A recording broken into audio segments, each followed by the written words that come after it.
अवांजी समातुन ताईं radio voice of Sindh London.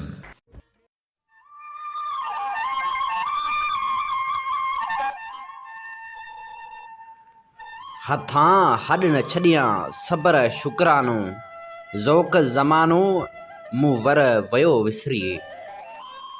भलारे बिटदणी जे भलारे बैत सां मुंहिंजी आवाज़ मुसाफ़िर radio voice of Sindh London तां थी दुनिया जी कुंड कुड़िछ ताईं जंहिंजा माॻ ॿुधिजे पियो उन्हनि मिड़नी महिरबाननि खे सिक भेरो सलाम शाल क़बूल पवे। 25 अगस्त अरबा जे ॾींहुं प्रोग्राम कुछ वर्क किताब मां साण करे अवां जी ख़िदमत में हाज़ुर अवां जो पंहिंजो मेज़बान हबीब लगारी।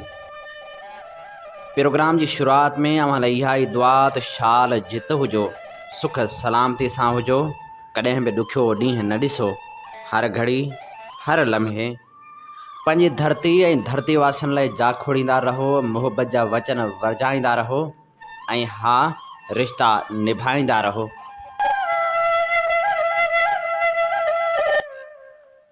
मेहरबान साथियो, अवी ॼाणो था त हिन प्रोग्राम में असीं उन्हनि किताबनि जा वर्क वराईंदा आहियूं जेके किताब ॼाण जा अमुल ख़ज़ाना रखंदा आहिनि, जिन में धरती जूं ॻाल्हियूं हूंदियूं आहिनि ऐं धरती वासियुनि जूं ॻाल्हियूं हूंदियूं आहिनि, जिन में तारीख़ जा उहे वर्क शामिल हूंदा आहिनि जेके तुड़ जो वक़्त जे वीरनि में वञाइजी विया आहिनि पर अॼु बि ताज़ा आहिनि ऐं अॼु बि असांखे सिंध जो हाल ॿुधाइनि था ऐं अॼु बि असांखे माज़ी जा किसा सुणाइनि था।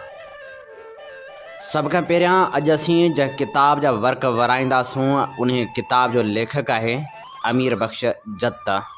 हिन किताब जो नालो आहे डेल्टा जे उञारे नगर मां। मज़मूननि ते ॿधल ही किताब अकीक पब्लिकेशन चूहड़ जमाली पारां 2014 में छपराए पधिरो कयो वियो हो। जी हा, वर्क वरायूं था डेल्टा जे उञारे नगर मां किताब जा। अव्हां खे हुजन मुबारक जन्नतूं, असां खां न धरती या बाणी खसियो, अव्हां आब कोसर ऐं ज़मज़म खणो, असां खां न सिंधू जो पाणी खसियो। इंडस डेल्टा जे नाले वठण सां ई असांजे अॻियां उहो सॼो साहिली इलाइक़ो अची थो वञे जंहिंजी तारीख़ डिघी ऐं ॾुखोईंदड़ आहे। सिंधू दरिया कैलाश जे पर्बत खां डिघो सफ़र करे जॾहिं कोटड़ी खां ठठे ॾांहुं पंहिंजी मंज़िल तरफ़ वधे थो तॾहिं असांजूं नज़रूं डेल्टा जी साहिली पटी ॾे वञनि थियूं। सिंधू दरिया तारीख़ में पंहिंजूं वॾियूं मंज़िलूं तय करे वॾा वर वकड़ करे पंहिंजा रुख तब्दील कंदो मौजूदा हालत में असांजे साम्हूं आहे। जहिड़ी तरह सिंधू दरिया जो छोड़ ठठे ज़िले जे तालुका खार उछाण ॻोठ आथर की देह रपड़ ऐं साम्हूं ॻोठ सॼण वारे वट थिए थो, अहिड़ी तरह सिंधू उन जाइ खां पोइ ॿिनि शाखनि में विरहाइजी वञे थो। हिकु तरफ़ दरिया फाट आहे त ॿिए तरफ़ दरिया रोहड़ो आहे। जंहिं ते 1934 1935 धारे कची पुल ठहियल हुई। माज़ी में इंडस डेल्टा में वॾियूं उथलूं पुथलूं आयूं, जंहिंमें 16 जून 1819 ईस्वी में हिकु वॾो ज़िलज़िलो जंहिं शाह बंदर समेत सॼी साहिली पटी खे हेठि मथे करे छॾियो। दरियाउनि जा वहिकरा बंदि थी विया ऐं दरियाउनि रुख बदिलाए छॾिया। सिंध गज़ेटियर मुताबिक़ 1883 में तूफ़ान आयो। 15 अक्टूबर 1898 में हिकु वॾी सामुंडी लहर आई। उन बाद हिकु वबाई बीमारी पखेड़ी जंहिंमें वरड़नि चवाणी त 10,000 खां बि मथे माण्हू अजल जो शिकार थिया, जिन लाइ कफ़न जो कपिड़ो बि मुश्किल थी पियो। मई 1902 में बि साइक्लोन आयो। 14 फरवरी 1903 ते ज़िलज़िलो आयो। उन बाद 6 सालनि ताईं ॾुकार रहियो, जंहिंखे हितां जा वरड़ा 6 पनो ॾुकार चवनि था। अहिड़ी तरह 97 सालनि बाद 1999 में तूफ़ान बि हितां जी साहिली पटी जे माण्हुनि मथां गुज़रियो। पोइ ज़मीनी झटका बरसातूं बि आयूं, पर जंहिं ज़ोरदार झटके इंडस डेल्टा जे मारू माण्हुनि खे पंहिंजा अबाणा पखा ऐं पड छॾण ते मजबूर कयो आहे, उहो आहे सिंधू दरिया जो सुकी ठूठ थी वञणु ऐं वारी उॾामणु। मार न मंझि मुयास, न त माड़ी न मारियसि कीन की। न त हितां जे माण्हुनि खे न ज़िलज़िलनि तूफ़ाननि ऐं सामुंडी लहरनि ही इलाइक़ा ख़ाली करण ते मजबूर कयो, पर हिन वक़्तु वारी उञ उदासी करे विधो आहे। दरियाउनि जे देस मां माण्हू इंतिहाई साबरी इंसान आहिनि। इंतहाई साबरीन हुन लाइ जो बुख मरंदे बुखिया कॾहिं कोन घुरनि। एहतजाजन मीडिया खां दूर हिते ॾुखी सुखी ज़िंदगी घारींदड़ माण्हू आहिनि। न त अॼुकल्ह कंहिं माण्हू जे घर अॻियां गटर जे पाणी जो दुॿो थो गॾु थिए, उहो बि बुख हड़ताल ते थो वेहे। डेल्टा जे माण्हुनि जे पेरनि हेठां सॼी धरती निकिरंदी पई वञे। 20 लख एकड़ ज़मीन साहिली पटी ते समुंड गड़काए चुको आहे, अञा बि रोज़ बरोज़ वधंदो रहे थो। हिन इलाइक़े जी ख़ुशहाली जो दौरु 1935-36 ते उरूज ते हो ऐं 1951 ऐं 52 में उहो दौरु ख़तमु थियणु शुरू थियो। उनजो ख़ात्मो माज़ी जी कंहिं ज़िलज़िले या तूफ़ान सबबु न थियो, पर सिंधु दरिया खे दरनि दरवाज़नि ऐं बैराजनि में बंदि करणु सबबु थियो। उन बाद असांखे रेवेन्यू रिकॉर्ड में बंजर क़दीम, बंजर जदीद, दरियाए बर्दी, दरियाए खुर्दी जहिड़ा मुहावरा मिलिया, जंहिं साहिली पट्टी में कती महीनो ईंदे ई मौज मची वेंदी हुई, जंहिं लाइ साईं लहर चयो हो त बतीली में बरंदे ॾिठी मूं बती, मोट सोणा मुल्क ते मोटी आई कती। उन वक़्तु कती ईंदे ई सारनि जे लाबारे लाइ सखर लाड़काणो दादू ऐं पंजाब मां माण्हू बतेलनि नीटियुनि ॿेड़ियुनि में चढ़ी ईंदा हुआ ऐं बाद में उहे बतेला अन मां भरे वेंदा हुआ। हिते ॻाढ़नि चांवरनि जा गुदाम भरियल हूंदा हुआ, हिते खीर भरियल मट मिलंदा हुआ, माखियूं ऐं मखण मण जे हिसाब सां मिलंदा हुआ। अॼु हिते खारे पाणी, कलर ऐं लूण जा ॼमियल तहे ॾिसण में मिलनि था। पोइ बि असांजा वॾा ॿाहिरि उन ज़िद ते क़ाइमु आहिनि त काला बाग ऐं ॿिया डेम ज़रूरु ठाहिणु खपनि ऐं थल कैनाल ठाहिनि पिया। हिन वक़्तु आऊं तव्हांजे अॻियां मिसाल ख़ातिर सिंधु दरिया जे छोड़ वारे तालका खारो छाण जी सूरतहाल पेश कंदुसि।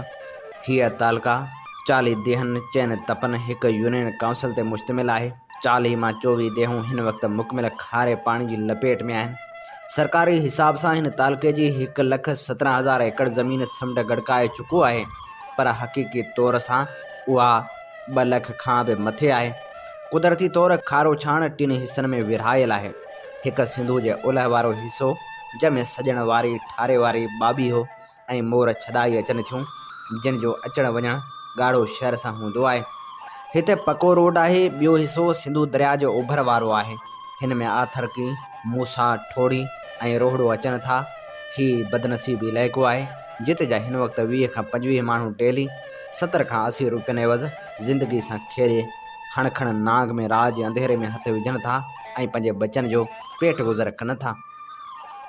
जंहिं साहिली पट्टी माज़ी में अननि जा अंबार सॼी सिंध खे ॾिना, उते हींअर पीअण लाइ खारो ॿाढ़ो पाणी 4 खां 5 किलोमीटर खूहनि तां आणो थो पवे। उन पाणी जी जुस्तजू में घर खां सवेर निकिरण करे ॻोठ ठोड़े जे 5 ॿारनि जी माउ मसमार आमनत ज़ाल इस्माइल खे कारी नांग रंगे विधो ऐं हुनजे मथे ते भरियल पाणी जो दॿो किरी पियो ऐं हुनजी नज़र ख़तमु थी वई। पर पोइ बि हुनखे पंहिंजे पाणी हारजण जो ॾुख थियो।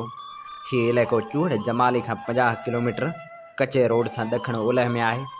टियों हिसो जेको ॿेटनि ते मुश्तमिल आहे, जंहिंसां को बि ख़ुश्की जो रस्तो नथो मिले, उन हिसे में माज़ी जो मशहूरु बंदरगाह सोखी बंदर बि आहे। 1980 खां 2004 ताईं खारो छाण तालके जे 24 देहनि मां 26 ॻोठनि लड़पलाण कई आहे। 80-50 घरनि ते मुश्तमिल मीड़वाणी जतन जे ॻोठ जो उहो बि मंज़र विसारे नथा सघूं, जॾहिं हुननि पंहिंजा अबाणा पखा ऐं पड पाणी मिटी वारनि तूफ़ाननि सबबु छॾिया, तॾहिं सीधे में किरी उन्हनि पडनि खे चुमी रोई मोकिलायाऊं। सिंध जो ही वाहिद तालको आहे जिते लाइट जो हिकु बि बल्ब न ॿरंदो आहे। हिते गर्ल्स प्राइमरी स्कूल, बैंक ऐं पुलिस स्टेशन नाले वारियूं शयूं बि न मिलंदियूं। साहिली पट्टी में हिक खां घर में 5 खां 8 इंसान जे रहण लाइ आराम करणु, रंधिणो, गुसलखानो ऐं सामान रखण जो कमु ॾिए थो। इंडस डेल्टा जे छोड़ या टेल जो शर्फ़ हासिलु कंदड़ ऐं ज़िले ठठे जो थर सरिजंदड़ खारो छाण तालको डेल्टा जे 23 क्रेक्स मां 9 हिन तालके मां अरबी समुंड में वहनि थियूं। उन करे हिन खे दरियाउनि जो देश बि चई सघिजे थो।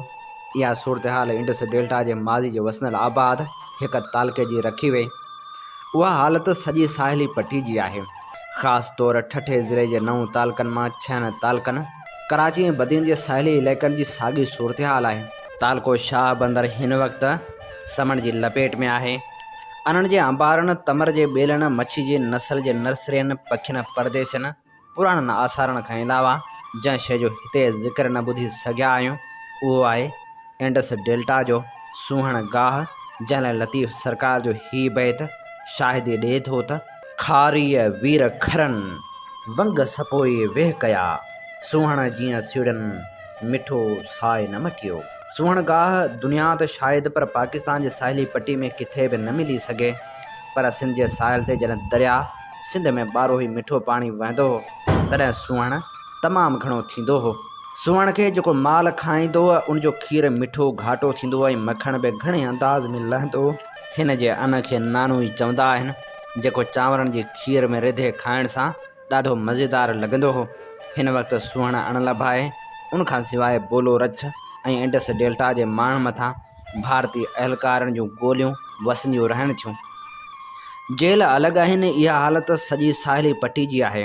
हाणे कोटड़ी खां हेठि पाणी ज़ियान चवण वारा मुंहिंजो जवाबु ॾियनि, असांखे अॼोतो ख़ौफ़ वराए थो वञे जॾहिं लाड़ सिंध जे हिकु बुज़ुर्ग अब्दुर्रहीम गिरोड़ी जूं ही सीटूं यादि अचनि थियूं त नगर जे आधार मतां वेहो माण्हू निया, पुराण खां पराड़ नवां अॼु जो निझरा।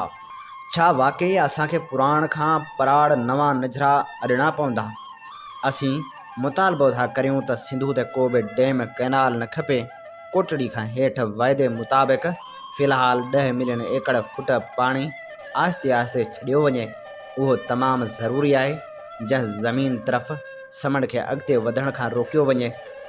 ॻोठ आथरकी खां दरवाज़ा ॾियारे समंड जो खारो पाणी रोकियो वञे। जज़ीरनि में निढा निढा मिठे पाणी जा ज़ख़ीरा करे हितां खां लॾपलाण खे रोकियो वञे। हीअ चूंड वर्क असां वञी ख़िदमत में पेश करे रहियासीं अमीर बख़्श जत जे किताब डेल्टा जे उञारे नगर मां। अवें ॿुधी रहिया आहियो radio voice of Sindh London ऐं अव्हां जी ख़िदमत में प्रोग्राम पेश कयो पियो वञे कुझु वर्क किताब मां। कुझु वर्क किताब मां साण करे आऊं जो मेज़बान आहियां Habib Lagari. Radio voice of Sindh London ऐं voice of Sindh television Sindh जे तर्जमान वारो किरदारु अदा करे रहिया आहिनि, जितां सिंध में थींदड़ हर बेवाजिबी ऐं क़ौमी मसइलनि ते आवाज़ उथारियो वेंदो आहे। इल्मु अदब सियासी सक़ाफ़ती ऐं समाजी सरगर्मियुनि खे असीं अवलियत जे बुनियाद ते नशर करे अव्हां जी ख़िदमत में पेश कंदा आहियूं। पंहिंजे क़ौमी आवाज़ खे घर घर पहुचाइण में पंहिंजो क़ौमी किरदारु अदा करियो। 24 कलाक नशर थींदड़ हिननि क़ौमी इदारनि खे अव्हां जे साथ ऐं सहकार जी ज़रूरत आहे। रेडियो जी नशरियात अव्हां पंहिंजे मोबाइल फ़ोन ते बि ॿुधी सघो था। हींअर ई प्ले स्टोर में वञी रेडियो वॉइस ऑफ सिंध जी ऐप डाउनलोड करियो ऐं हर वक़्तु ॿुधंदा रहो radio voice of Sindh London. जेकॾहिं अव्हीं असांजा गुज़िरियल प्रोग्राम ॿुधणु चाहियो था त पोइ हींअर ई यूट्यूब ते वञी सर्च करियो radio voice of Sindh London.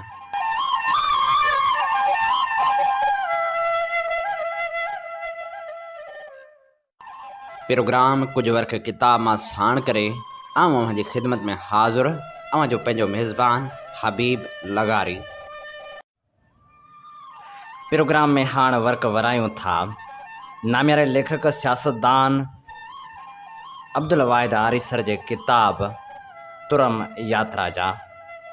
हिन किताब मां अव्हां जी ख़िदमत में असीं पेश करियूं था चूंड वर्क।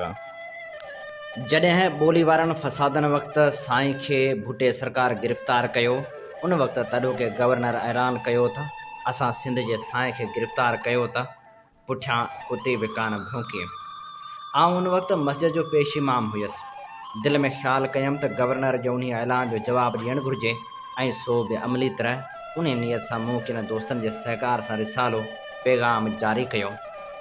बेशुमार रुकावटनि रंडकनि ऐं ॾुखियाईनि जे बि आउं रिसाले खे हलाईंदो रहियुसि। पैगाम में शाइरी ऐं कहाणी जी बजाए घणो ज़ोर मज़मूननि ते ॾींदो हुअसि।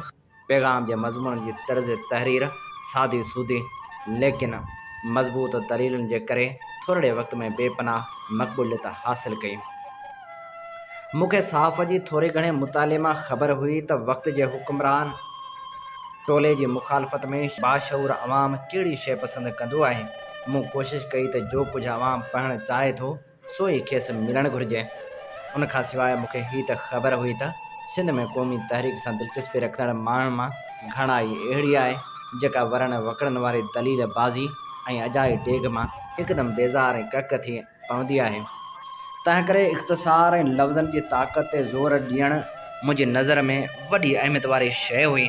हिकिड़ी शइ जंहिंखे मूं बिल्कुलु नज़रअंदाज़ करे छॾियो हो ऐं जेका पैगाम जी अशायत ते बि असरअंदाज़ थी, सा हुई शहरनि में आबाद सिंधी छोकिरनि ऐं छोकिरियुनि जे मुताले जे ज़ौक़ जी।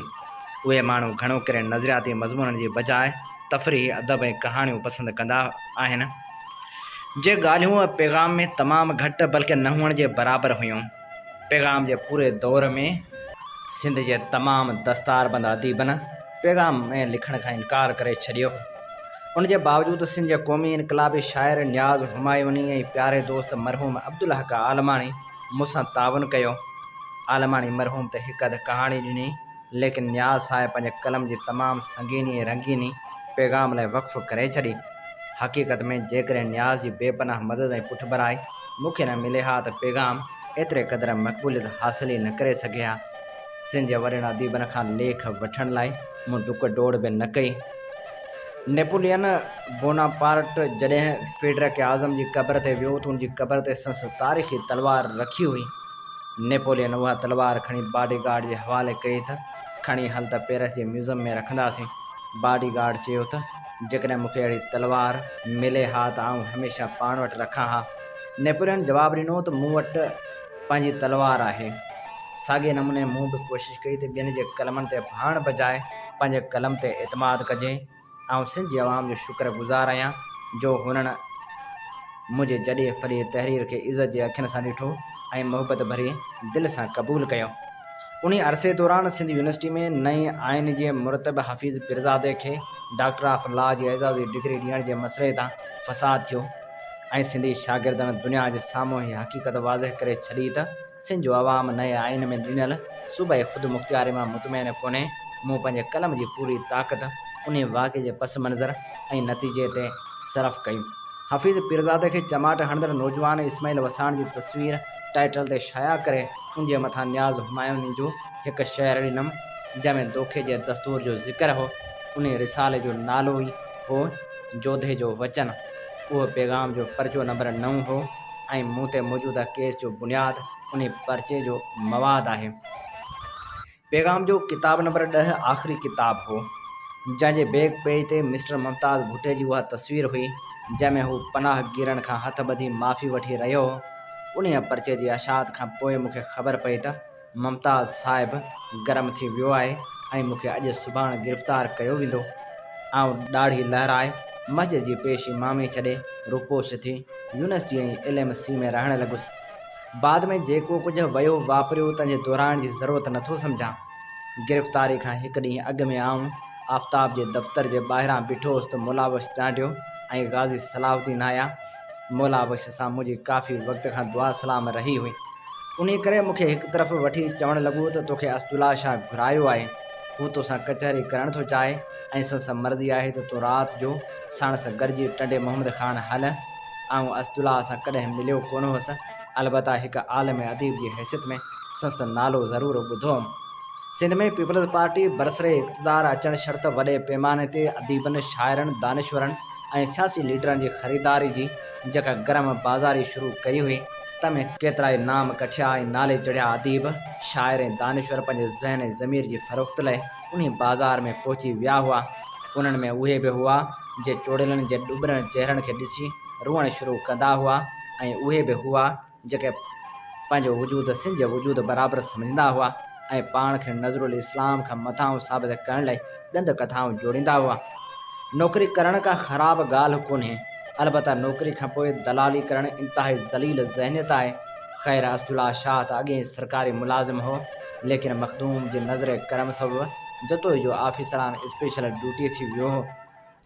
तंहिंखे न मालूम मूं जहिड़े मिसकिन माण्हू में कहिड़ो कमु फासी वियो। सो कचहरी करण थे चाहियां। मूं मौलाबख्श खे चयो त शाह साहब खे चओ त हिन वक़्तु आउं वांदो कोन आहियां, मूंसां ॿाराड़ी मां आयल कुझु दोस्त आहिनि, उन करे जेकॾहिं सुभाणे शाह साहिब जी ख़्वाहिश हुजे त मिलंदुसि। हक़ीक़त हीअ हुई त मूंखे मिलणो ई कोन हो। असां सिंधी माण्हुनि जे अखियुनि में हया जो पाणी हूंदो आहे, तंहिं करे आउं मौलाबख्श चांडे खे ज़ाहिर ज़हूर जवाबु ॾेई कोन सघियुसि। हूअं बि आउं घणो करे वॾनि माण्हुनि सां मिलण खां लहराईंदो आहियां, छो त हुननि जी हर ॻाल्हि में मसनूइयत ऐं मकारी हूंदी आहे। जेका रूहानी ऐं ज़हनी मुसरत ग़रीब ॻोठाणे सां मिली हासिल थींदी आहे सा वॾनि माण्हुनि सां मिलण करे ख़तमु थी वेंदी आहे। जेतोणीकि किन माण्हुनि जे लाइ वॾे में वॾो एज़ाज़ उहो हूंदो आहे त हूअ कंहिं वॾे माण्हू सां तारुफ़ ऐं वाक़िफ़ियत पैदा कनि। अहिड़नि माण्हुनि में के मुंहिंजा दोस्त ऐं साथी बि आहिनि, लेकिन मुंहिंजी तबियत उन ज़हनियत खां इंतिहाई बेज़ार आहे।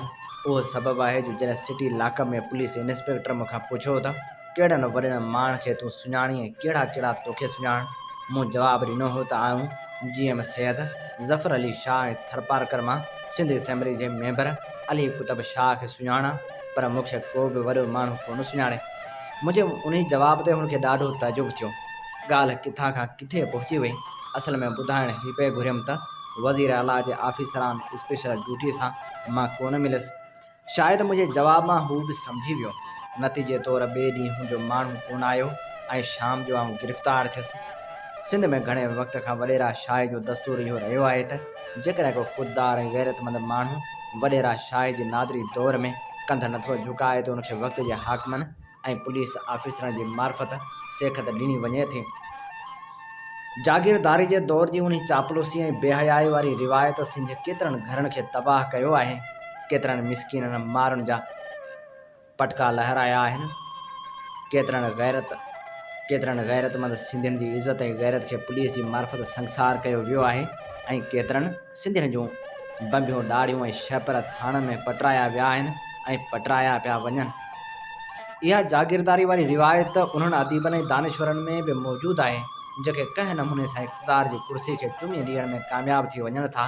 उन रिवायत का अदीब ऑफिसर खे पुलिस खे नयूं हिदायतूं ॾियण ते मजबूर कयो हूंदो ऐं नतीजे में आउं सिटी लॉकअप में हुउसि। मशहूरु बरतानवी फ़िलासफ़र बर्ट्रैंड रसल हिकु दफ़े चयो हो त हिकु सचो अदीब हमेशह जंग जी हालत में रहंदो आहे। जॾहिं का अदीब जे ज़हन पाण खे हालत जंग खां ॿाहिरि सम्झो या हुन पंहिंजी जदोजहद जी पुॼाणी लाइ का हद मुक़ररु कई, उन ॾींहुं न सिर्फ़ु संसद ज़हन ऐं ज़मीर ज़ंग आलूद थी वञनि था, पर संसद फ़िक्र ऐं फ़न में इंसानियत खे आछण जी का बि शइ बाक़ी नथी रहे। पोइ हुनजे अदब जी न सिर्फ़ु दाइमी अदबी हैसियत ख़तमु थी वञे थी, पर वक़्ती ऐं हंगामी अदब में बि उनजी का हैसियत ऐं अहमियत बाक़ी नथी रहे। सिंध में दस्तारबंद अदीबनि मां हिकु ॿिनि खां सवाइ घणो करे सभिनी अदीबनि न सिर्फ़ु दलील बाज़ी जो सहारो वठी पाण खे तारीख़ जे तक़ाज़ाउनि खां अलॻि रखण जी कोशिशि कई आहे, बल्कि पंहिंजे मुसलहत अंदेशी तन आसानी ऐं शऊरी लापरवाही खे हिकमत अमली जो नालो ॾेई उन्हनि नौजवान अदीबनि ऐं शाइरनि जी मज़मत पे कई हूंदी जेके मैदान जंग में हूंदा आहिनि। एशिया जी क़ौमी आज़ादी जी तारीख़ हिन ॻाल्हि खे कंहिं बि सूरत में माफ़ करण लाइ तयारु कान थींदी त बांग्लादेश जी आज़ादी जी तहरीक वक़्तु शेख अयाज़ ऐं आख़ूंद रशीद यहिया हुकूमत जे खयल क़दमनि खे सारायो हो, लेकिन उनजे बावजूदि अयाज़ खे गिरफ़्तार कयो वियो। यहिया गवर्नमेंट अयाज़ खे छो गिरफ़्तार कयो, सा ॻाल्हि आउं अॼु सुधो सम्झी न सघियो आहियां। अॻिते हली सिंधी किताबनि ते बंदिश वक़्तु शेख अयाज़ सिराज ऐं हिकु ॿिए अदीब बंदिश पियल किताबनि खां पंहिंजी लातालगी जो इज़हार कयो हो। भुटे जे इक़्तिदार में अचण खां पोइ सिंधी अदीबनि मां घणनि यकसर पंहिंजो पाण खे उन जंग खां अलहदा करे वरितो जेका सालनि खां सिंध जे माण्हुनि जे छुटकारे लाइ थोरी के घणी हलंदी पई आई। केतिरनि सिंधी अदीबनि हिलाल पाकिस्तान में भुटे साहिब जी क़सीदा नवीसी शुरू करे ॾिनी ऐं के गवर्नमेंट जे इतलात खाते में इश्तिहारी मुलाज़िम थी विया। आख़िर में शेख अयाज़ सिंध यूनिवर्सिटी में नौकरी क़बूली उन पूरे सरगुज़िश्त सिंधी अवाम जो सिंधी अदीबनि मां वेसाह ख़तमु करे छॾियो। उन्हनि अदीबनि उते बसि कान कई, बल्कि अॻिते वधंदे सिंध जे क़ौमी कारकुननि खे आज़ारण ऐं ईज़ाइण में सरकार सां भरपूर सहकार कयो ऐं नौजवाननि खे गिरफ़्तार कराए काठ में विझाइण जो फ़र्ज़ बि सरे अंजाम ॾियण लॻा। अहिड़ी सूरत में जंहिं बि संदन बुकराती नसीहतनि ते अमल नथे कयो सो वाहियात ऐं चरियो सम्झो थे वियो। छा ईअं बि थींदो आहे त को शाइर, को फ़लासफ़िर ऐं को मुफ़कर के फ़लसफ़ियाना ऐं सियासी अॻकथियूं करे ऐं अॻिते हली उन्हनि अॻकथियुनि जो मुस्ताक संसी ज़ात बणिजी चॻाइण लाइ मूं पढ़ियो आहे त किन ॾाहनि ऐं दानिश्वरनि के गुण ॿुधाया से संदनी ज़ात में मौजूदु हुआ, लेकिन बुराइनि ऐं उबड़नि लाइ मूं इहो किथे बि न पढ़ियो आहे। लेकिन आउं सम्झां थो त कॾहिं कॾहिं फ़लसफ़ियाना अॻकथियुनि ऐं नुक़्ता संजन जो मर्कज़ ऐं मुस्ताक फ़लसफ़े जी फ़लसफ़े जी पंहिंजी ज़ात वञी बणिजे थी, छो त घणो वक़्तु अॻु सिंध जे फ़लसफ़ी शाइर शेख अयाज़ लिखियो हो त तारीख़ वटि हीअ ॻाल्हि वॾी नाहे त अॼु जो मुहिब वतन सुभाणे गदार साबित थिए। घटि में घटि उन पढ़ण ऐं ॾिसण खां पोइ मूंखे शाइराना नुक़्ता सम्झण ते बेईमान आणो थो पवे। मां सोचां थो शायदि अयाज़ जूं भिटाई खे जाॻाइण, झोल झलण ऐं पोइ उन जी ओट में वेहण वारियूं ॻाल्हियूं सचपच सही साबित थियनि ऐं पोइ शेख अयाज़ शेखुल मशाइख़ बणिजी वञे। अॻु में बि ॿुधो अथमि त शाइरी पैगम्बर जो हिसो आहे ऐं पैगम्बरनि खे पंहिंजा आईंदा हालतनि जी ख़बर पवणी घुरिजे। अयाज़ पंहिंजी डायरी में हिकु स्पेनी शाइर लोरका ऐं ॿिनि रूसी शाइरनि अरमनतोफ ऐं माइकोविस्की जूं अॻकथियूं नक़ल कंदे लिखियो आहे त शाइर ज़िंदगी जी रफ़्तार जो जज़्बाती सूंहों हूंदो आहे ऐं पंहिंजे मुबहम अंदाज़ में तारीख़ जा अहम मोड़ सियासतदान खां अॻु ॾिसी सघंदो आहे। पंहिंजे नज़रिए जी सबूत में लोरका ऐं अरमनतोफ जी पंहिंजी मौज जे बारे में अॻकथियूं ऐं माल्कोविस्की जे रूसी इनकलाब जे बारे में पेशनगोई नक़ल कई अथसि। आउं सम्झां थो त हर शाइर त न, पर के शाइर वाक़ई सियासतदान खां वधीक दूरबीन थियनि था। परे वञण जी ज़रूरत कान्हे। लतीफ़ जूं 2 सीटूं आहिनि, मोलम माग न अॻे, फरंगी मंझि फिरिया, मलाह तुंहिंजी मकड़ी, अची चोर चढ़िया। उन्हनि 2 सीटुनि में उहो कुझु आहे जंहिंखे ॾिसी लतीफ़ जो रूह रड़ी उथियो। हुन बरे सग़ीर में अंग्रेज़नि, फ्रेंचनि ऐं डचनि जी चुरपुर खे ॾिसी निंढे खंड जी अॻकथी हले बीहंदड़ सियासत ऐं तारीख़ जे फेरनि घेरनि खे हक़ीक़ी रूप में ॾिसी अॻु में ई सिंध ते 7 समुंड पार खाईंदड़ चोरनि जे चढ़ण जो ओनो ज़ाहिर करे छॾियो। लेकिन मलाह खे मकड़ी खां वधीक वखर जो फ़िक्र हो। छा लतीफ़ जी उन दूरबीन जो मिसाल उन वक़्त जे पेशेवर सियासतदाननि ऐं हुक्मराननि में मिली सघियो थे? बाक़ी हर शाइर न लतीफ़ आहे, न लोरका, न अरमनतोफ आहे ऐं न वरी माइकोविस्की। बरे सग़ीर जे विरहाङे वक़्तु उन जी अॻिते हली बीहंदड़ हाल जे बारे में कंहिं शाइर न पर हिकु सियासतदान अॻकथी कई हुई। पाकिस्तान जे क़ौमनि जे नेड़ियुनि में घुटियल क़ौम परस्ती जे नारनि खे उन सियासतदान सभ खां अॻु ॿुधो ऐं उन्हनि नारनि जे हसीन ऐं दिलकश मौसीक़ी मां पैदा थींदड़ 7 रंगनि वारी साझी बि हुन पंहिंजी दूरबीन अखियुनि सां ॾिसी वरिती हुई। उन सियासत जो नालो अबुल कलाम आज़ाद हो। जॾहिं हुन लिखियो त माण्हू मजज़ूब जी बकवास सम्झी जॾहिं सभु कुझु ईअं थियो जीअं हुन चयो हो, तॾहिं माण्हू संस किताब वरी पढ़णु चाहियो ऐं हुकूमत संस किताब ज़ब्त करे छॾियो। पर छा किताब खे ज़ब्त करण सां उहे हालतूं ऐं तक़दीर जा मोड़ टरी सघनि था जेके हालतनि जो मंतक़ी नतीजो हूंदा आहिनि? जज़्बाती सूंह पाण बि ग़ैर वाज़ह ऐं संस उहिञाण बि ग़ैर वाज़ह। शायदि उन्ही करे दुनिया पंहिंजा अॻवान शाइर न पर सियासतदान ई चूंडिया आहिनि। मौजूदा दौर में हिन दुनिया खे पैगम्बरी जे हिसेदारनि जी न पर लोही इंसान जी ज़रूरत आहे। हीअ चूंड वर्क असां जी ख़िदमत में पेश करे रहिया हुआसीं नामियारे सियासतदान ऐं नामियारे लेखक अब्दुल वाहिद आरिसर जे किताब तुरम यात्रा मां। अवी ॿुधी रहिया आहियो radio voice of Sindh London ऐं अव्हां जी ख़िदमत में प्रोग्राम पेश कयो पियो वञे कुझु वर्क किताब मां। Radio voice of Sindh London ऐं voice of Sindh television Sindh जे तर्जुमान वारो किरदारु अदा करे रहिया आहिनि, जितां सिंध में थींदड़ हर बेवाजिबी ऐं क़ौमी मसइलनि ते आवाज़ु उथारियो वेंदो आहे। इल्म, अदब, सियासी ऐं समाजी सरगर्मियुनि खे अवली जे बुनियाद ते नशर कयो वञे थो। पंहिंजे क़ौमी आवाज़ खे घर घर पहुचाइण में पंहिंजो क़ौमी किरदारु अदा करियो।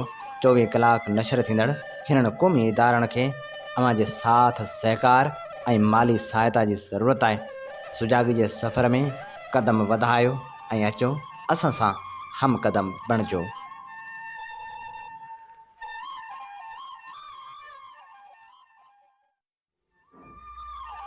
प्रोग्राम कुझु वर्क किताब मां में हाणे क़ौम परस्त अॻवान जीअं सिंध क़ौमी पार्टी जे चेयरमैन ऐं नामियारे लेखक नवाज़ ख़ान ज़ोहर जो मज़मून शामिल करियूं था, जंहिंजो उनवान आहे डेमन जा कुझु सियासी, समाजी, मुआशी, सक़ाफ़ती ऐं माहौलियाती पासा।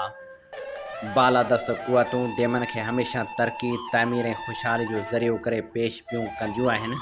हुन जो ख़्यालु आहे त डेम ठहण सां तरक़ी जो नओं ज़मानो शुरू थींदो। हूअ इहो तासर ॾींदियूं आहिनि त जे पाणी जूं नदियूं वहण बंदि थी वियूं, सुकी वियूं या तबाही जे वर चढ़ी वियूं त ख़ैरु आहे, छो जो डेमन ठहण सां खीर जूं मिठियूं ऐं नयूं नदियूं वहण शुरू थींदियूं। ज़िंदगी रियान ख़्यान थी वेंदी ऐं माण्हू सुख जे जन्नतनि में सुराह साह खणण लॻंदा।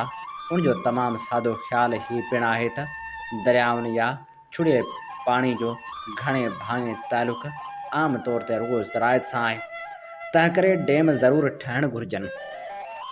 संदन आम तस्वर इहो आहे त जेतिरी वॾी बीहक जो डेम हूंदो, जेतिरो घणो पाणी जमा थींदो, ओतिरी घणे अॻ में ॿनियूं आबाद थींदियूं ऐं ज़रायत जी वाध विझ थींदी, जंहिंसां अवाम वॾी तरक़ी कंदी। पर उहा ॻाल्हि कलीअ तौर ते दुरुस्त न आहे। डेमन ठहण सां जेतिरी तरक़ी दुनिया खे पले पई आहे, सच त उन खां वधीक तबाही ऐं बर्बादी उन जे हिसे में आई आहे। डेमन केतिरनि ई पासनि खां घणा नुक़सान ॾिना आहिनि ऐं राङा कया आहिनि। उन्हनि घणनि तरफ़नि राङनि ते हाणे दुनिया में तहक़ीक़ पिणु थी रही आहे ऐं डेमन जे ख़िलाफ़ आवाज़ पिणु उथी रहिया आहिनि। ज़रायत जी वाध वीझ जो सुवाल ज़ाहिरी लिहाज़ खां डेमन जो पहिरियों कार्य जी ज़रायत सां वाबस्ता कयल आहे। आम तौर ते पाणी गॾी ॿनियूं आबाद करण लाइ कयो वेंदो आहे। उहो जज़वी तौरु दुरुस्त बि आहे त जिते जिते बि को नओं डेम ठहियो आहे त उते वधीक नयूं ज़मीनूं आबाद थियूं आहिनि। पर जेतिरे क़दुरु ज़मीनूं आबाद करण जो सुवाल आहे त उनजो ॿियो पासो हीउ आहे त हिकु तरफ़ डेमन जी कमांड एरिया यानी मोड़ी या उनजे पाणी जी पहुच वारे इलाइक़े जूं नयूं ॿनियूं आबाद थियूं थियनि, त ॿिए पासे पुछड़ वारनि इलाइक़नि जूं अॻु आबाद ज़मीनूं गैर आबाद थी तीन वाल ऐं तबाह थी वञनि थियूं, जंहिंजो हिकु तमामु वॾो ऐं गैर मामूली मिसाल सिंधु नदी आहे। सिंधु नदी ते डेमन ठहण सां जिते पंजाब जूं वधीक ॿनियूं आबाद थियूं आहिनि, उते सिंध जूं ज़मीनूं पाणी जी खोड़ जे वर चढ़ी गैर आबाद थी वियूं आहिनि। साॻे वक़्तु इंडस डेल्टा भयानक तबाहकारी जे वर चढ़ी वियो आहे, जंहिंसां विरहाङे खां अॻु वारा ख़ुशहाल तरीन ऐं सरसब्ज़ तरीन इलाइक़ा बदहाली ऐं बर्बादी जो खाज थी विया आहिनि। जुदा जुदा नमूननि जी अहिड़ी भयानक सूरतहाल दुनिया जे मुख़्तलिफ़ माॻनि ते ॿियनि डेमन पिणु पैदा कई आहे। बिजली जी पैदावार डेम निजा पिजा पाणी ऐं दरियाउनि ते कब्ज़नि जा मामरा आहिनि। डेमन वसीले बिजली पैदा करणु मुहागो अमल आहे, पर पोइ बि कोशिशि कई वेंदी आहे त डेमन सां बिजली घर जोड़े बिजली पैदा कई वञे। हालांकि बिजली पैदा करण जा ॿिया ज़रिया वधीक सस्ता ऐं माहौल दोस्त आहिनि, तंहिं हूंदे बि डेमन खे बिजली जो अहम ज़रियो करे पेश कयो वेंदो आहे। तंहिंजे बावजूदि हक़ीक़त हीअ आहे त अहिड़ियूं दावाऊं ग़लति निकितियूं आहिनि ऐं डेमन बिजली जी कथियल पैदावार न पए ॾिनी आहे, या वरी उन्हनि जी बिजली जी पैदावार सुतती घटिजी वई आहे। असल हक़ीक़त हीअ आहे त पुठिते पियल मुल्कनि में डेमन सां बिजली जी पैदावार उन करे सलाड़ी वेंदी आहे जो उन सां आलमी मालियाती इदारनि हथां कर्ज़ मिलण जी उमेद पैदा थिए थी। हाणे आम तौर ते आलमी मालियाती इदारा डेमन लाइ कर्ज़ इमदादूं जा फंड नथा ॾियनि, तंहिं करे पुठिते पियल मुल्क बिजली जी पैदावार मां आमदनी ॼाणाए पाण खे कर्ज़ लाहिण जो अहल ॾेखारनि था ऐं मालियाती इदारनि खे बबलाइण जी कोशिशि कनि था त उहे खेनि डेम ठाहिण लाइ कर्ज़ मुहैया कनि। सच हीअ आहे त अॼुकल्ह दुनिया डेमन बदिरां तवानाई जे मुतबादिल ज़रियनि ॾांहुं वञी रही आहे, जेके साहगा बि आहिनि, माहौल दोस्त बि आहिनि ऐं जटादार पिणु आहिनि। दरियाउनि ते कब्ज़नि जी हिकमत अमली जो हिसो पिणु आहिनि। जदीद दौर में जंगी हिकमत अमलियुनि में दुनिया तमामु घणी अॻिते निकिरी वई आहे। जंग जा नमूना ऐं अंदाज़ तब्दील थी विया आहिनि। हाणे रिवायती जंगी हथियारनि ऐं असले बदिरां ॿियनि ज़रियनि खां पिणु ज़बरदस्ती जंगी कमु वरितो वञे थो। कंहिं मुल्क जी मुआशी नाकाबंदी, बीमारियुनि जा जरासीम, अनॾिठे तरीक़े सां फसलनि जी तबाही, पाणी जे ज़रियनि ऐं दरियाउनि ते कब्ज़ा, आलमी तौरु अकेलाई जो शिकार करणु, सिफ़ारती विताग ऐं सियासी दबाव वग़ैरह उन जा अहम पैसा आहिनि। जेकॾहिं मथियां मुल्क दरियाउनि ते कब्ज़ा कंदा त पक सां उन्हनि दरियाउनि जा हेठियां भाइवार उञनि ऐं बुखनि में साणा थी मरी खपी वेंदा या वरी पेश अची पवंदा। उन करे जदीद जंगी या तोसीह पसंदाणी हिकमत अमली जो अहम हिसो मिठनि पाणियुनि ऐं दरियाउनि ते कब्ज़ा पिणु आहे। उन करे तोसी पसंदि ऐं अॻिराई पसंदि मुल्क या क़ौमूं इन सिलसिले में डेमन जे नाले में कोशिशूं कनि थियूं। सिंधु दरिया ऐं उनजे भरतूअ नदियुनि ते डेमन ठाहिण वारी हिकमत अमली पिणु उन सिलसिले जी कड़ी आहे। उहे घण क़ौमी मुल्क जेके बेडकियती दौर जे पॉलिसियुनि मूजिबि हली रहिया आहिनि, उते हिन क़िस्म जा मामला वधीक शिदत सां मौजूदु आहिनि। उते मुख़्तलिफ़ क़ौमुनि विच में सियासी मुआशी टकराव आहिनि। पाकिस्तान में पंजाबी क़ौम जी बालादस्ती हुजण जे करे उन जे मुफ़ादनि खे ॿियनि क़ौमुनि जे मुफ़ादनि खां मुक़दम रखियो वञे थो। पंजाब जा अहम मुफ़ाद सिंधु नदी जो पाणी, सिंध जा कुदरती वसीला, नाणो ऐं सामुंडी किनारे ताईं रसाई आहिनि। पोयनि टिनी शयुनि ते मुस्तक़िल कब्ज़े लाइ सिंधु नदी ते डैम ठाहिण खे ज़रूरी सम्झो वञे थो। सिंधु नदीअ ते दाइमी कब्ज़े जी सूरत में सिंध सदाईं लाइ पंजाब जी मुहताज थी वेंदी। डैमनि जी सूरत में पंजाब खे सिंध जी नीड़ी ते नुंहं ॾियण जो अहिड़ो वजह हथ अची वेंदो, जेको सवें साल जी तारीख़ में हुनखे कॾहिं बि हथ न आयो आहे। सिज ॿ पाछा आहे, फेरियूं घेरियूं कुदरत जो अटल क़ानून आहिनि। सुभाणे कहिड़ियूं उथियूं पुथलियूं थियूं अचनि, उन्हनि ते उणी ही पंजाब जो लोही हथ त न रहंदो। उहा ॻाल्हि हू पिणु सम्झनि था। तंहिं करे अॻुवाट बंदोबस्तनि तौरु डैमनि जे हथियार खे पंहिंजे हथ हेठि रखणु चाहिनि था। जो हिकु त डैम ठाहिण बि ज़रे घटि ठाहिण जेतिरो ई ख़र्चु अचे थो, ऐं उहो बि हिकिड़ो ॾुखियो मरहलो आहे। ॿियो त आलमी अदालतनि में तकरारनि खे खणी छो न वञिजे। पर सिफ़ारती मुहाज़नि ते बि सालनि जा साल ॻाल्हियूं, मीटिंगूं ऐं तजवीज़ूं पियूं हलंदियूं आहिनि। मामलनि जा नबेरा हमेशह वक़्तु तलब हूंदा आहिनि। घटि में घटि ओतिरे वक़्त ताईं त हू सिंध जी नीड़ी ते नुंहं ॾियो वेठा हूंदा। उन करे हू डैमनि खे संदनि ज़िंदगी ऐं मौज जहिड़ो मसइलो सम्झनि था। 18-19 सदी में अंग्रेज़नि जहाज़रानी जे बहाने सां सिंधु दरिया जा घट घेड़ ॾिसी ऐं दरियाई मवासिलात खे पंहिंजी गिरफ़्त में आणे सिंध ते वालार कई हुई। 21 सदी में पंजाबी इस्तेमारियत सिंधु दरिया ते डैम ॿधी दरिया खे पंहिंजे कब्ज़े में करे सिंध ते पंहिंजी वालार खे मज़बूत करणु घुरे थी। उन नोयत तोड़े ॿियनि केतिरनि ई पासनि खां ॾिसबो त पतो पवंदो त सिंधु दरिया सिंध जे वजूद जी ज़मानत आहे। सिंध मुल्क जो वजूद दाइमी तौर ते सिंधु नदी सां सलहड़ियल आहे। लॾ प्लाण डैमनि जो हिकु वॾो नुक़सानु लॾ प्लाण पिणु आहे। डैम लाइ हिकु वॾी ढंढ खपे। ज़ाहिर आहे त उते भर पासे इंसानी आबादियूं हुजनि थियूं जिन खे लॾणो पवे थो। लॾ प्लाण इंसान खे दरबदर करे थी ऐं उन्हनि इंसाननि खे जेके कंहिं वक़्त में पंहिंजे पटनि ते शाद आबाद ऐं सरशारनि भरियल हाव सां रहनि था, वाइड़ो बणाए छॾे थी। माण्हू पंहिंजी मिटी सां आहे, पंहिंजी मिटी तां तड़िजे थो त हेकल व्याकल थियो थो वञे। डैम इंसानी वसीलनि जी तबाही ऐं इंसान जी दरबदरी जो हिकु वॾो सबबु आहे। उन्हनि दरबदर थींदड़ माण्हुनि खे काफ़ी हालतुनि में ॿीहर सही तरीक़े सां आबाद पिणु नथो कयो वञे। खेनि कॾहिं अधु गाबरा मुआवज़ा ॾेई लॾायो वञे थो त कॾहिं मुर्गे जबर जे ज़ोर ते खाइनि संदन अबाणा पट छॾाया वञनि था। लॾ प्लाण जो ॿियो निशानो छोड़ वारनि माॻनि ते रहंदड़ माण्हू था थियनि। सिंधु नदी ते ॿधल बंधन जे नतीजे में छोड़ वारनि इलाइक़नि में जेका तबाही थी आहे, उन वरी लॾ प्लाण खे जनमु ॾिनो आहे। विरहाङे खां अॻु वारा भरिया भकलिया शहर वीरान ऐं ज़रे घटि ख़ाली थी विया आहिनि। बदहाली डैम आमतौर ते चइनि क़िस्मनि जे बदहालियुनि खे जनमु ॾियनि था। हिकु उहे माण्हू जेके डैम वारे माॻ तां लॾ प्लाण कनि था, उन जी अक्सरियत बि ग़ुर्बत ऐं बदहाली जे वर चढ़ी वञे थी। ॿियो डैम खां हेठि रहंदड़ माण्हुनि जूं ज़मीनूं भिड़भांग ऐं बंजर थी वञनि थियूं। ज़राए ते दारोमदार रखंदड़ उन्हनि माण्हुनि जी मईशत पाणी जी खोट या पाणी न हुजण जी सूरत में वेही रहे थी, जंहिंजे नतीजे में उहे ग़रीबी, मिसकिनी ऐं बदहाली जे वर चढ़ी वञनि था। टियों क़िस्म दरियाही कपरनि सां रहंदड़ मालवंद माण्हुनि जो आहे, जिन जो गुज़रान माल भटारे ते हुजे थो। उहे पिणु बदहाली जे वर चढ़ी वञनि था। पाणी जे अणहूंदे दरिया जी फितरी निज़ाम जी तबाहकारी जे नतीजे में ॿेला ख़तमु थियो वञनि, वण टिण ऐं गाह ख़तमु थियो वञनि, पखी पखण माखियूं मखण घटिजो वञनि, मेंहूं वहिकियो वञनि, खीर घटिजो वञे। काठियूं विकिणी गुज़रान कंदड़ माण्हू पिणु तंगी जो शिकार थियनि था। कचे में थींदड़ पोखूं पिणु घटिजो या किन हालतुनि में मुर्गो ख़तमु थियो वञनि। अहिड़नि सबबनि जे नतीजे में उन्हनि इलाइक़नि में सख़्तु ग़ुर्बत पखिड़िजे थी।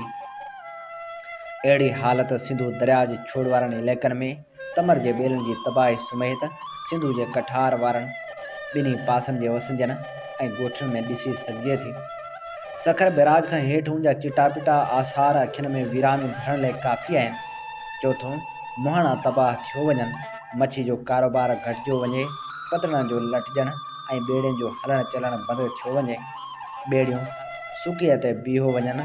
ॿेड़ियुनि ऐं मच्छी जे धंधे सां लॻल माण्हू मुआशी तौरु तबाह थी कंगाल थी वञनि था। साॻिए वक़्तु ॿेड़ियुनि ठाहिण जी सनत पिणु कंहिं हद ताईं मुतासिर थिए थी। बीमारियूं, वहंदड़ नदियूं माण्हुनि खे ताज़ो तवानो चङो भलो ऐं झुड़ग मुड़ग रखनि थियूं।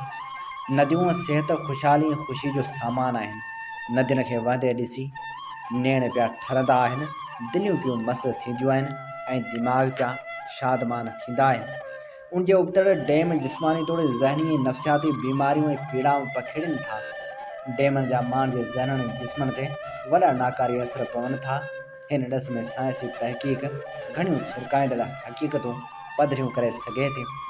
सिंध जा माण्हू जो अॼुकल्ह मुख़्तलिफ़ ख़तरनाक ज़हनी ऐं जिस्मानी बीमारियुनि जे वर चढ़ी विया आहिनि, उन जे पुठियां हिकु अहम कारण सिंधु नदी ते बंद ॿधी उन जो पाणी रोकणु आहे। डैम बीमारियूं पैदा कनि था। अहिड़ो हिकिड़ो इतिहास मुंहिंजे नज़रनि मां ताज़ो ई गुज़रियो आहे, जेको मिस्र में नील नदी ते ठहियल असवान डैम सां लाॻापो रखे थो। मिस्र जे अॻूणे सदर अनवर सादात जी महबूब ज़ाल जहां सादात पंहिंजी शानदार आत्म कहाणी में लिखे थी, असवान डैम ठहण सां जिथे ॿिया केतिरा ई फ़ाइदा हासिल थिया, उते बिलहर्ज़िया जे मर्ज़ पखिड़िजण जा वाक़िआ पिणु वधी विया। छाकाणि जो हाणे नील नदी में चाढ़ न थिए आयो। कुदरत पाणी जे चाढ़ ज़रिए जेका सफ़ाई कंदी हुई, उहा हाणे नथी थिए। पाणी जो वहिकरो उन्हनि मोतमार जरासीमनि खे वहाए खणी थो वञे ऐं उहे ख़तमु थी विया थे। हाणे ईअं न थियण करे हारी हिन आर्ज़े जो शिकार मथां शिकार थी रहिया आहिनि। बिलहर्ज़िया जा जरासीम बीठल पाणी जे खॾनि खूबनि दरिया जे छॾे वियल कोरियनि ऐं उन्हनि खां परे नंढनि नंढनि खामनि ऐं नालियुनि में पलिजनि था। उन्हनि खां बचणु ॾाढो ॾुखियो आहे, जो उहे हज़ारनि जे तइदाद में पाणी जे किनारनि ते रहनि था ऐं हेतिरा नंढड़ा आहिनि जो सिर्फ़ु ख़ुरदबीनी वसीले ॾिसी सघिजनि था। उहे ॿूटनि नीमा जरासीमी कीड़ा हारणी उन जे ॿारनि जे जिस्म में खल ज़रिए दाख़िल थी संदन रत में शामिल थी वञनि था। उहे माण्हू जे जिगर ऐं दिली ते असरअंदाज़ थियनि था ऐं आख़िरकार कैंसर जो कारण बणिजनि था। उन जी अलामत हीअ आहे त जोड़नि में सूर, हल्को तप ऐं थकावट तारी थिए थी। अॻिते हली रेली में रत अचणु शुरू थिए थो। तेसिताईं मर्ज़ एतिरो वधी चुको हूंदो आहे जो उन ते ज़ाब्तो आणणु मुश्किल थियो वञे। हवालो मिस्री औरत जहान सादात, सुफ़ो 269 ऐं 270। समाजी अबतरी। डैम तमामु भयानक क़िस्म जी समाजी अबतरी खे पिणु जनम ॾियनि था। पाणी जी खोट, दरिया जी तबाही, मईशत जी मफ़लूजी धिकार, ॾुकार ऐं ग़ुर्बत जो अथाह दबाव माण्हुनि खे चिड़चिड़ो, सितही अतड़ो, मौक़े परस्त ऐं छिड़ विछड़ बणाए छॾीनि था, जंहिंजे नतीजे में समाज बदतरी ऐं अबतरी जे वर चढ़ी वञे थो, जंहिंसां माण्हुनि जे ज़हननि ऐं सोचनि ते हानिकार असर पवनि था। हिकु क़ौम या समाज तौरु उहे ज़वाल ॾांहुं वधणु लॻनि था। माहौलियात जी तबाही। डैमनि जो हिकिड़ो तमामु ख़तरनाक, भयानक ऐं इंसान ज़ात ख़िलाफ़ गुनाह जहिड़ो असर माहौलियात जी तबाही आहे। डैम माहौलियात दुश्मन साबित थिया आहिनि। जीअं तेज़ाब का सुहिणी औरत जे दिलकश चहिरे खे तबाह करे छॾे थो, ईअं ई डैम धरती जे हुस्नाक ऐं दिलरुबा चहिरे खे रिण करे भुंजाए छॾनि था। डैमनि जे करे थींदड़ माहौलियाती तबाही धरती जी हुस्नाकी, दिलरुबाई ऐं ज़िंदगी जे रहनायनि रौनकनि ऐं दायमे जी तबाही आहे। औरतनि जे हक़नि जी भञकड़ी। समाजी ऐं मुआशी नुक़्ते निगाह खां डैमनि जो तमामु घणो ख़तरनाक ऐं नुक़सानकार असर औरत ते पवे थो। पुठिते पियल समाज जी औरत त इन सिलसिले में तहाई घणो भोॻे थी। ॿराड़ी जी औरत जी जेका थोरी थकी आमदनी थिए थी, उन जो आधार कुदरती वसीलनि, ज़राइत, ॿनियुनि में पोरे चौपाए माल, खीर, मखण ऐं कुकड़ियूं या बदकूं पालण ते थिए थो। डैमनि जे करे पुछड़ वारनि इलाइक़नि में पाणी जे पैदा थींदड़ अणाट ज़राइत तबाह करे छॾे। माल मताह गाहिनि जे न थियण सबबां ॾुबरो थियो, वहिकियो, खीर घटायो ऐं वाध वीज रोकियो छॾे, जंहिंसां औरतनि जे अन पासां थींदड़ आमदनी घटिजो न हुजण बराबरि रहिजो वञे या बिल्कुलु बंदि थियो वञे। गॾोगॾु ढोरनि खे पाणी पीआरण बि ॾुखियो थियो वञे। अॼुकल्ह सिंध में त उहा सूरत आहे जो मर्द चौपाए माल ऐं ज़राइत मां ज़रे घटि हथ कढी विया आहिनि। सिंध जे ज़राअत ऐं चौपायो माल सिंधी औरत जी महिनत जे सहारे तॻे रहियो आहे। पाणी जी खोड़ जे करे पीअण जे पाणी लाइ बि ॾुखाइनि खे मुंहुं ॾियणो पवे थो। पाणी जा ज़ख़ीरा घटिजो वञनि या जर खारो थियो वञे, जंहिं करे किन हालतुनि में त औरतुनि खे मिठे ऐं सुठे पाणी जी हासिलात लाइ परे परे पंधु करणो पवे थो। उन क़िस्म जे ॿियनि घरेलू कमनि कार्यनि सबबा पाणी मर्दनि जी भेट में औरतुनि जे सरफ़े में वधीक रहे थो, तंहिं करे औरतुनि खे वधीक तकलीफ़ खणणी पवे थी, जेको अमल औरतुनि सां ज़्यादती सां गॾु औरतुनि जे हक़नि जी भञकिड़ी जे दायरे में पिणु अचे थो। उन करे सनफ़ी लिहाज़ खां ॾिसिबो त पाणी या डैम बुनियादी तौर ते औरत जो मसइलो आहिनि। डैम कुदरती वसीला तबाह करियो, औरतुनि जी आमदनी जे ज़रियनि खे ख़तमु करियो, खेनि कंगाल पणे ॾांहुं धिकियो छॾनि। उन सां गॾु उहे औरतुनि लाइ गैर ज़रूरी भार ऐं वधीक महिनत जो कारण बि बणिजनि था। सक़ाफ़ती हाञा लॾपलाण इंसानी हक़नि जे भञकड़ियुनि, मुआशी बदहाली, समाजी अबतरी, माहौलियात जी तबाही, कुदरती वसीलनि सां राङनि ऐं नदियुनि ते कब्ज़नि जे नतीजे में तमामु वॾा सक़ाफ़ती नुक़सान पिणु पले पवनि था। सक़ाफ़तूं सदियुनि जे सफ़र में तख़लीक़ थियनि थियूं, जिन खे डैम हिक धक में तबाह करे छॾनि था। नाला बि सक़ाफ़ती ओञाण हूंदा आहिनि। ॻोठनि ॻोठड़नि शहरनि जा नाला मुख़्तलिफ़ मागनि मकाननि गसनि घेड़नि लुकनि लंघनि डंडनि ढोरनि ॿेलनि ॿेलाटियुनि ॿेटनि ॿेटारियुनि झरनि झंगनि ऐं ॿियनि केतिरनि ई विधियुनि जा नाला हुजनि था, जिन जी पंहिंजी हिकु तारीख़ी अहमियत ऐं सक़ाफ़ती हुस्नाकी हुजे थी। डैमनि जे करे उहे सभु निसारजी वञनि था। नक्श लिखतूं, क़दीम आसार, क़दीम दौर जा तमदनी ओञाण, तहज़ीबी विरसा ऐं ॿिया माज़ी जा अनेक यादगार ऐं हाल जूं अहम वस्तूं ऐं विथूं डैमनि जे तबाहकारियुनि जे वर चढ़ी तबाह थी वञनि थियूं। माण्हुनि जे मेल जोल जा अंदाज़, ॿोली जो निज ख़ज़ानो, वेस वॻा, ॻठा, रांदियूं रूंदियूं, रीतूं रस्मूं, मतिलब त हिकु सॼी सारी सक़ाफ़त पंहिंजो वजूद वञाए वेहे थी। कंहिं सक़ाफ़त जो मरणु सदियुनि जे पोरे जी रायकानी आहे, जंहिंजो अज़ालो कंहिं बि तौरु मुमकिन ई कोन्हे। नदियुनि जी तबाही डैम नदियुनि जा पुरशोर खिलंदड़ मुरकंदड़ लहरियूं हणंदड़ नचंदड़ ऐं हुस्न सां भरपूर वहिकरा रोकियो नदियुनि खे मारियो छॾनि था। डैम नदियुनि जा कातिल आहिनि। नदियूं हिन सुहिणी धरती जी सींध आहिनि, जंहिंजे पासनि खां ॿ किनारा कंहिं चागली ऐं वेंगस जे ॿिनि ॻंढियल चोटियुनि वांगुरु टिड़ंदा खिड़ंदा नज़र अचनि था। वॾी ॻाल्हि त नदियूं ज़िंदगी जी ज़मानत आहिनि। जेकॾहिं नदियूं न रहंदियूं त ज़िंदगी न रहंदी। हाकारी साइंसदान आइनस्टाइन कंहिं हंधि चयो आहे, जेकॾहिं दुनिया मां माखी जी मख ख़तमु थी वञे त उनजे चइनि सालनि धरती जे गोले ते ज़िंदगी ख़तमु थी वेंदी। अहिड़े नमूने जेकॾहिं दुनिया मां नदियूं ऐं दरिया ख़तमु थी विया त धरती जे गोले ते 16 जा 20 आना पको पक ज़िंदगी जो अंत अची वेंदो। तंहिं करे ज़िंदगी ऐं जियापे लाइ ज़रूरी आहे त नदियूं वहंदियूं रहनि, फितरत मुरकंदी रहे ऐं इंसाननि सूधो समूरी जीवत शाद बाद ऐं दाइमी आबाद हुजे। हीअ ख़ूबसूरत मज़मून असां अव्हांजी ख़िदमत में पेश करे रहिया हुआसीं। हिन ख़ूबसूरत मज़मून जो लेखक आहे नामियारो क़ौमपरस्त अॻवान ऐं लेखक नवाज़ ख़ान ज़ौर। हिन मज़मून जो उनवान आहे डैमनि जा कुझु सियासी, समाजी, मुआशी, सक़ाफ़ती ऐं माहौलियाती पासा।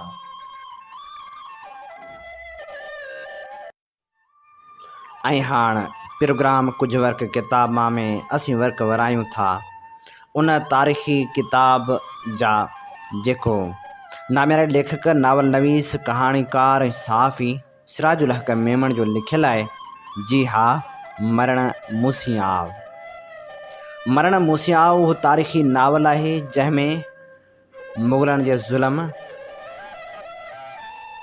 तुरखाननि ऐं अरगूननि जे ज़्यादतियुनि ऐं सिंधी माण्हुनि जी दलेरी जा दास्तान रक़म थियल आहिनि। अॼु असीं अव्हांजी ख़िदमत में पेश करे रहिया आहियूं हिन नावल जी 15वीं क़िस्त।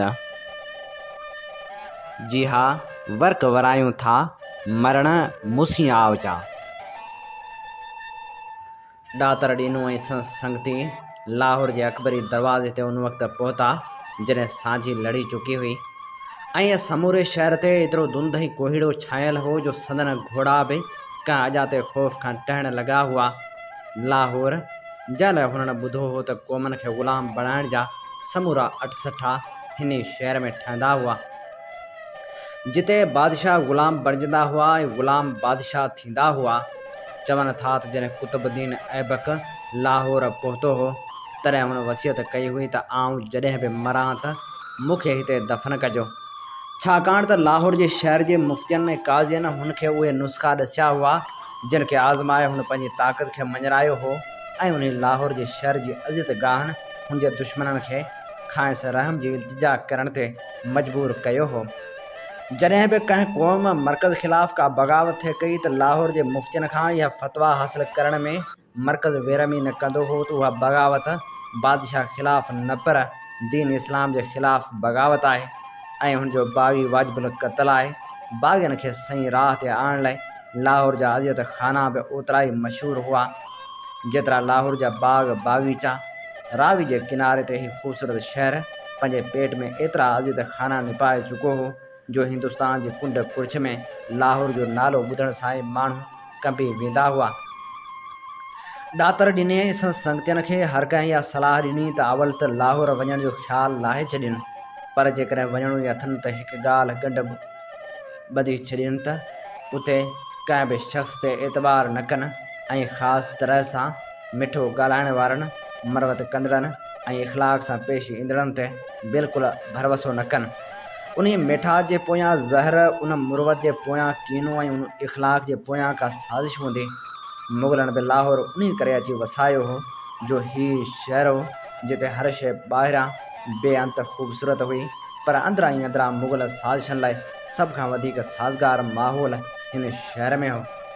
सभ खां वॾी ॻाल्हि इहा हुई त जिन जंगियुनि में मुग़ल लश्करी वेड़ खां नटाईंदा हुआ उते लश्करनि जी अधु पघार ते बि वेहण लाइ माण्हू मिली थे सघिया। लाहौर तारीख़ी शहर हो ऐं तारीख़ में हिन शहर जी अजीब हैसियत हुई।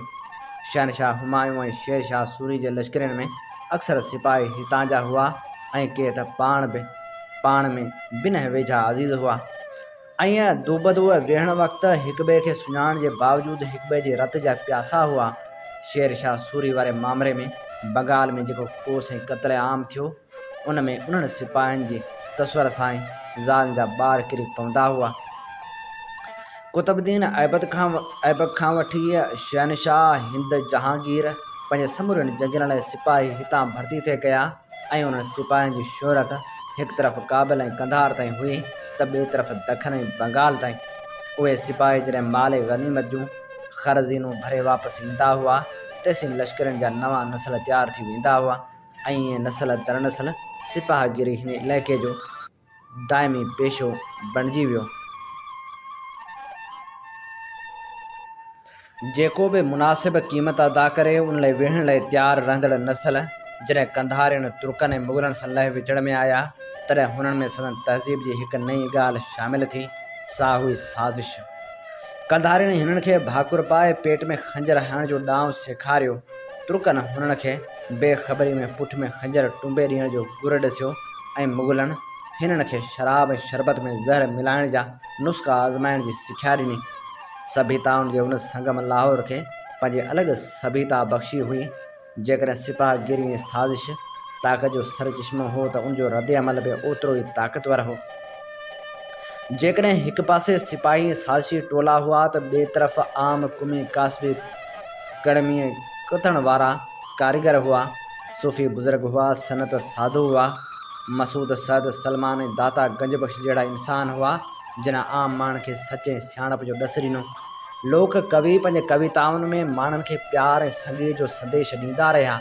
सिपाहीगिरी ऐं साज़िश लालच तमह ख़िलाफ़ सूफ़ी बुज़ुर्ग पंहिंजे ख़ानकाहनि में मच मचाए वेठा हुआ।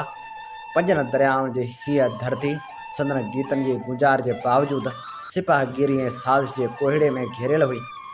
अकबरी दरवाज़े जे वेझो ई सराय अकबरी लाहौर जो सभ खां वॾो मुसाफ़िर खानो हो। उन मुसाफ़िर खाने में मुख़्तलिफ़ मुल्कनि जे सौदागरनि ऐं मुसाफ़िरनि लाइ जुदा जुदा कोठ ठहियल हुआ। मुख़्तलिफ़ मुसाफ़िरनि लाइ पंहिंजी पंहिंजी पसंदि जा बाला खाना, चौबुर्जूं, साकी खाना ऐं कहवा खाना हुआ, पर सभिनी कोटनि जा पहरेदार मुग़ल लश्करी हुआ।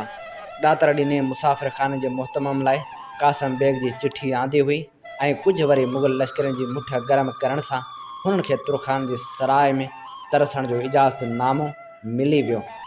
ॾातरड़ी ने पाण सां 5 साथी आंदा हुआ जिन खे इहा हिदायत मिलियल हुई त जेसीं पाण में अकेला न हुजनि तेसीं हू सिंधी न ॻाल्हाईंदा। संदन फ़ारसी में बि तुरखान वारी लांढी हुई। संदन पोशाक बि तुरखान सौदागरनि वारी हुई। ऐं वॾी ॻाल्हि त हुननि पंहिंजा तुरखान नाला बि यादि करे छॾिया हुआ। ॾातरड़ीने खे नालो ॾिनो हुआऊं तोगरल बेग। जॾहिं पहिरियों भेरो कंहिं साथी खेसि तोगरल बेग सॼियो त हू ख़ुदि वाइड़ो थी हेॾां होॾां लुणा हणणु लॻो। पोइ जॾहिं यादि आयुसि तॾहिं ख़ुदि शशदर थियो ऐं पोइ खिल में ऊंधो थी वियो। हुनखे वरियाम जा लफ़्ज़ यादि हुआ त अदल सिंध लाइ जेकॾहिं नाटक करिणो पवे त अहिड़ो नाटक कबो जो असल माण्हूअ जी वेसधारी में बि को फ़र्क़ु नज़र न अचे। घोड़नि खे थानिको करे कोठियुनि में सामान रखाए मुंहुं हथ धोई जॾहिं सभु साथी पंहिंजे चोबर जी पहुता तॾहिं पहिरियों भेरो हुननि खे अहसासु थियो त हू जा मुहिम ते उॿरा थी निकिता हुआ। तंहिंजी कामयाबी जो तिर जेतिरो बि आसिरो ऐं उमेदु कान हुई। पहिरियों त हुननि खे इहो मालूम करिणो हो त शाही क़ैदियुनि जो काफ़िलो पहुतो या न। जेकॾहिं पहुतो त वरियाम ऐं नूरी खे किथे रखियो अथनि। नूरी खे त पकी पक ज़नान खाने नियो हूंदाऊं, वरियाम खे अलाए जे किथे रखियो हुजनि। जेकॾहिं इहा ख़बर पइजी बि वञे त पोइ हुनखे छॾाइण लाइ ही 6 ॼणा मुग़ल शहनशाह जे मर्कज़ अंदरि कहिड़ा फाड़ा मारींदा। हरू भरू पाण खे ॿोही में ॾियण ऐं मौत खे दावत ॾियण सां न वरियाम खे आज़ादी मिलंदी न ई को मुग़ल शहनशाह खे लोॾो ईंदो। जीअं जीअं हू पाण में सलाहूं करणु लॻा तीअं तीअं हुननि जा हौसला डहंदा पट पवंदा विया। यार अॿाराए करे खूह में टिपो त ॾिनो अथऊं पर हितां बची निकिरण जो बि को बिलो सोचियो अथो या न। दोसो समय ॼण त सभिनी जे दिलि में घुसंदड़ ॻाल्हि वॾे वाक चई ॾिनी।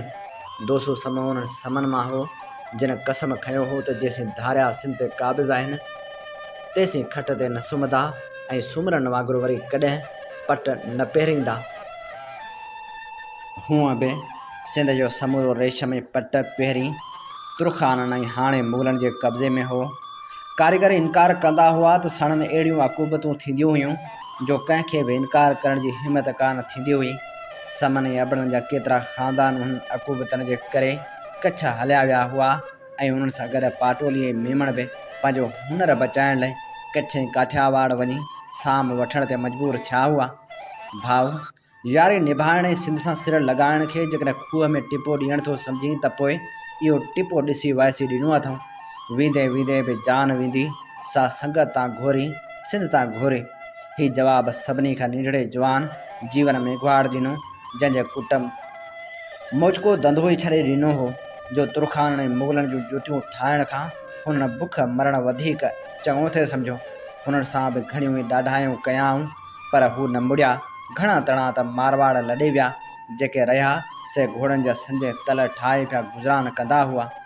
हा सची हिते त मोचनि जो दरवाज़ो बि आहे, शायदि उते को ॾस पतो मिली पवे। ॾातरड़ी ने ॻाल्हि बदिलाइण लाइ चयो। हुन सोचियो त मायूसी मां त मुर्गो सॼो पंधी अजायो थींदो। अदा मोची दरवाज़े खां सवाइ हिते भाटी दरवाज़ो बि आहे जिते असांजा के वाक़ुफ़ रहनि था। छो न उन्हनि सां मिली को बिलो कजे। हीअ सलाह मोली ने खतरी ॾिनी। खतरनि जा केतिरा पाड़ा तुरखान जे ज़माननि में लॾे मुल्तान ऐं लाहौर वञी वेठा हुआ। मोलिडिने जे पीउ खे मिर्ज़ा बाक़ी हाथी जे पेरनि हेठां लताड़ाए मारियो हो। हुनजे अॻियां तुरखान जो नालो वठिबो हो त बिर थी वेंदो हो।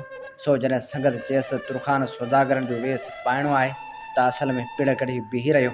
न उन्हनि लुचनि जो लिबास पाइण बि लुचाई आहे, मूंखां कान थींदी। पर यारनि जे मिंथन मेड़नि वञी खेसि राज़ी कयो।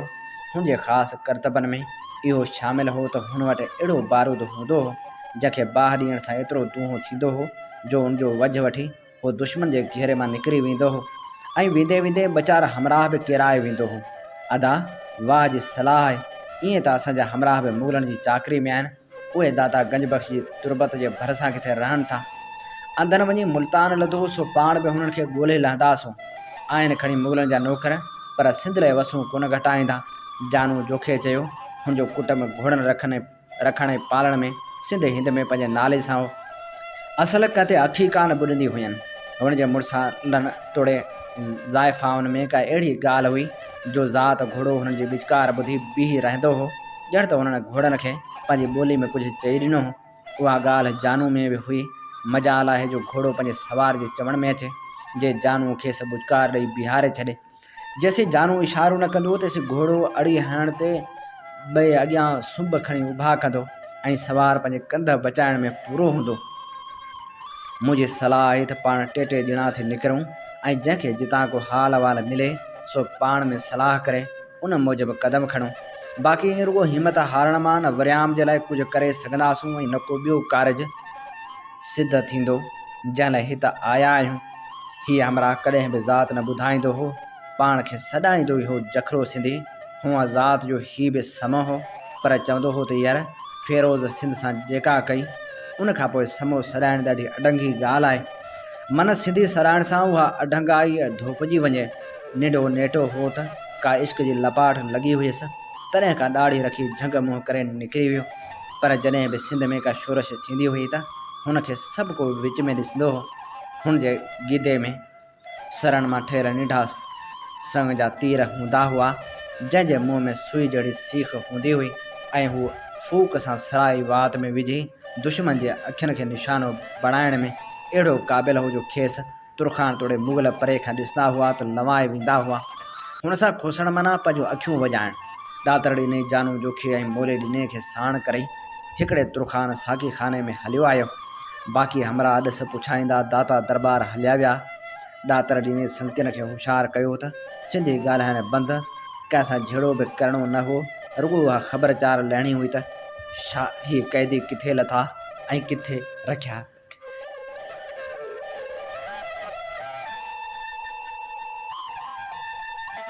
हो हिकिड़े ख़ाली मसनद ॾिसी अॻिते वधिया त साकी खाने जे मुहतम अॻियां वधी खेनि मना कई, आका माफ़ कजो, पर ही मसनद ख़ासि मिर्ज़ा मोज़म बेग लाइ मख़सूस आहे।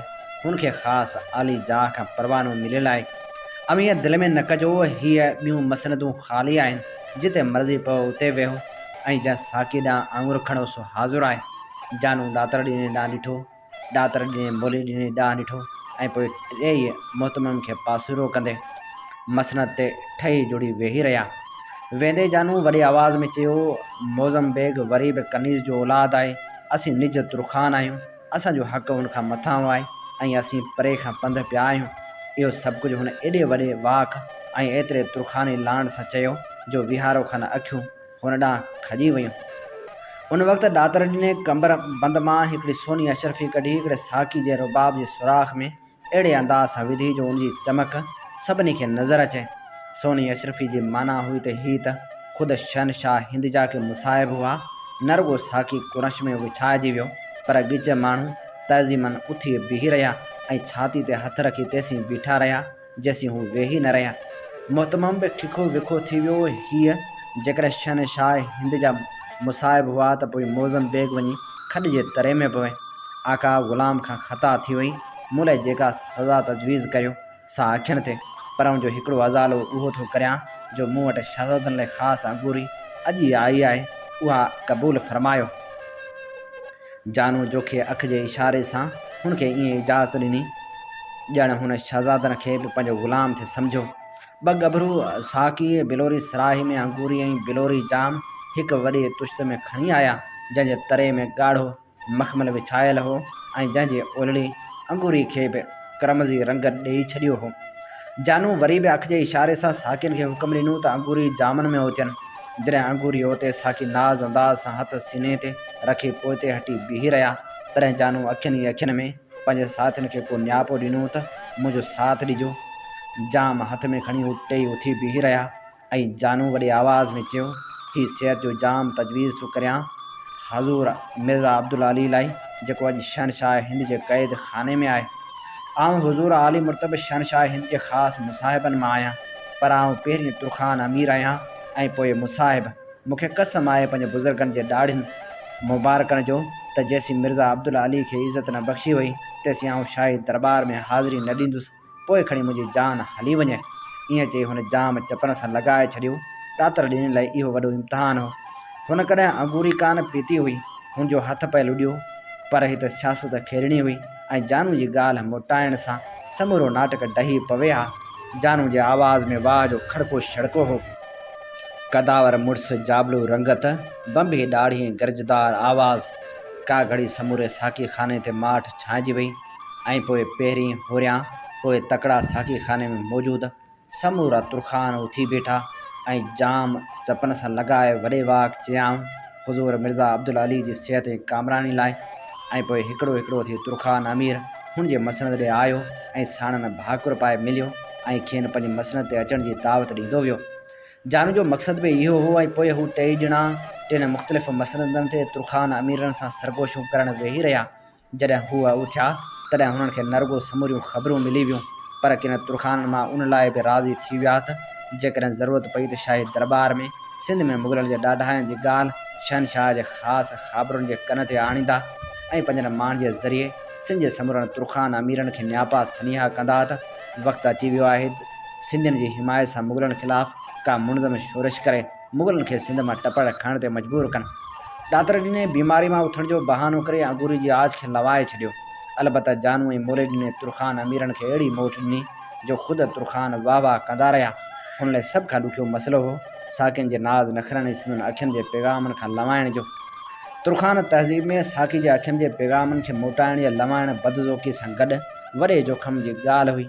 हिकु त साकी रुसी वञनि त उन्हनि खे परचाइण बेहदि ज़रूरी हो ऐं ॿियो त साकी जो मालिक उनखे पंहिंजी बेइज़ती सम्झंदो हो त साकी जे हुसन ऐं नाज़ अंदाज़ खे को ॿियो शख़्स ईअं रद्द करे छॾे। पर उनजो इलाज बि जानू ॻोल्हे लधो। हिकिड़े साकी जे गल में चूंडड़ी विझंदे चयो, जानम हिन वक़्तु असीं ॾाढनि गंभीर ममलकती मसइलनि ते पिया सलाह मशवरा करियूं। उन करे राज़दारी जी तक़ाज़ा आहे त अव्हीं अंगूरी जा जाम रखी हलिया वञो। हितां फुर्सत मिली त पोइ सॼी राति पई आहे।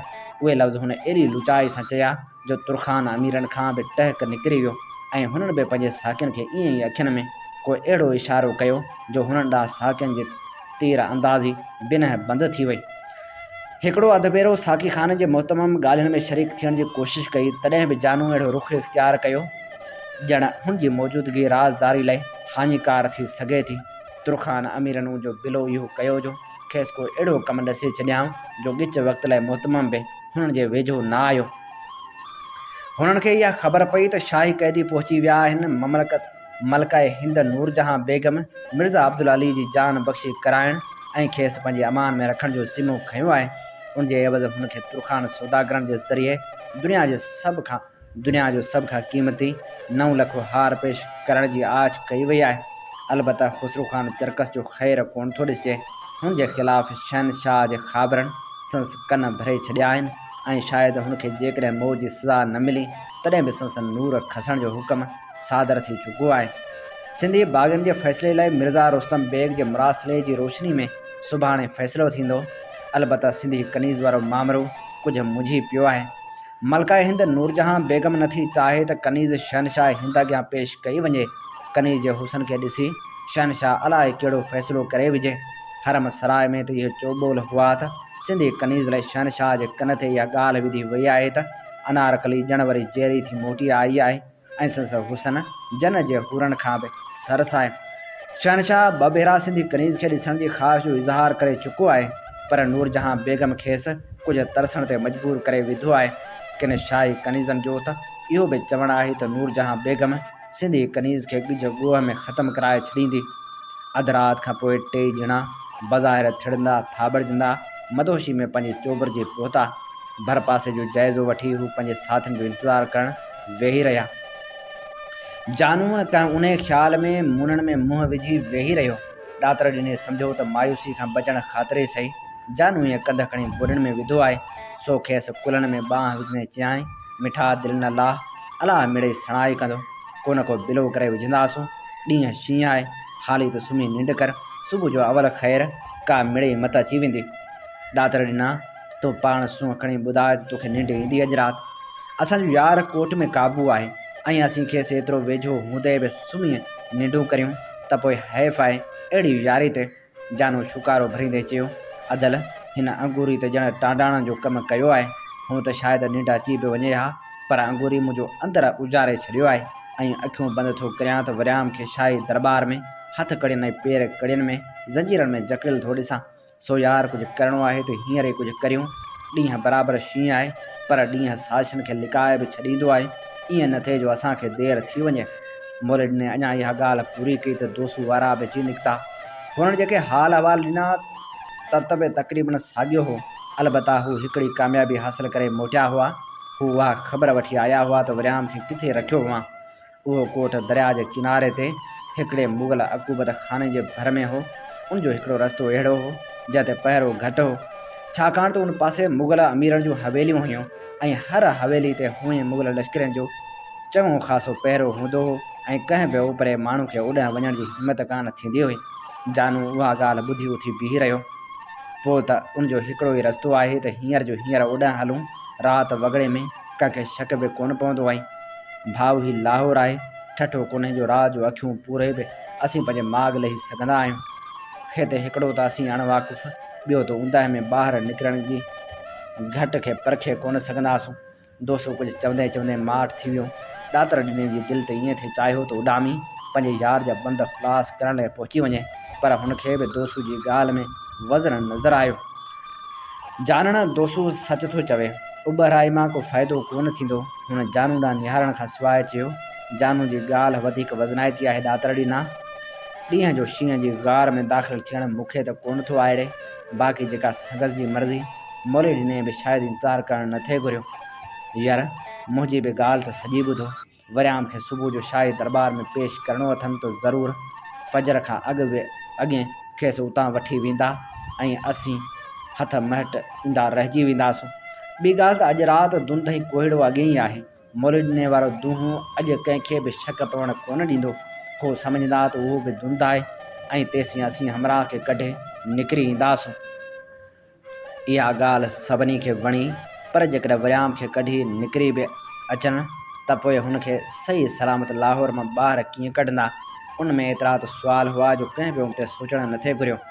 वरियाम हमेशह हर मसइले जो हल कढी वेंदो आहे, सो जॾहिं को अहिड़ो मुंझारो थियो त पोइ वरियाम बि साणनि हूंदो। न त बि वेंदे वेंदे बि जान वेंदी, सो उन तां हुननि इहो हूअं लाहे छॾियो हो। पोइ अचो त हलूं, पर अदल होशियारी हिरफ़ सां हलणो आहे। जेकॾहिं का बि भुल चुक थी त वरियाम हीअ असीं अव्हां जी ख़िदमत में पेश करे रहिया हुआसीं। नाम्यारे लेखक कहाणीकार नावल नवीस सिराजुल हक़ मेमण जे किताब मरण मूसियाव जी 15वीं क़िस्त। इन ते ई प्रोग्राम कुझु वर्क किताब मां जो वक़्तु पंहिंजी पुॼाणी ते पहुचे थो।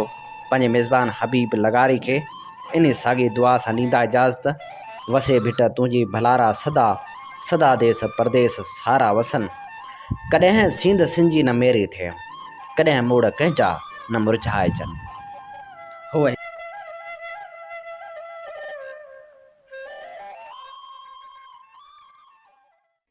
सिंध मुंहिंजी अमा सूंह तुंहिंजी मथां छा लिखी, छा लिखां छा लिखी, छा लिखां। सिंध मुंहिंजी अमा, दुनिया जा सिंधियो हिकु मुठ थी सिंध बचायो। सिंध मुंहिंजी अमा सूंह तुंहिंजी मथां छा लिखी, छा लिखां। सिंध जो क़ौमी आवाज़ radio voice of Sindh London.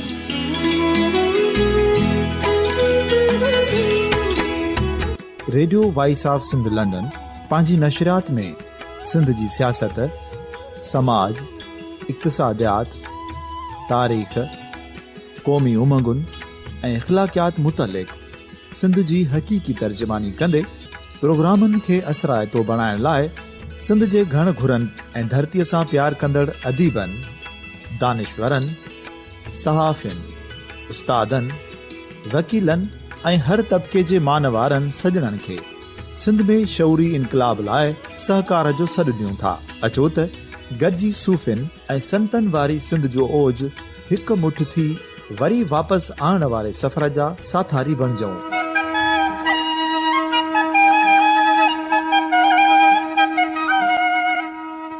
हिकु नए सुबुह जी शुरूआत जो पड़ाॾो घर घर, ॻोठ ॻोठ ऐं शहर शहर ताईं पहुचायो।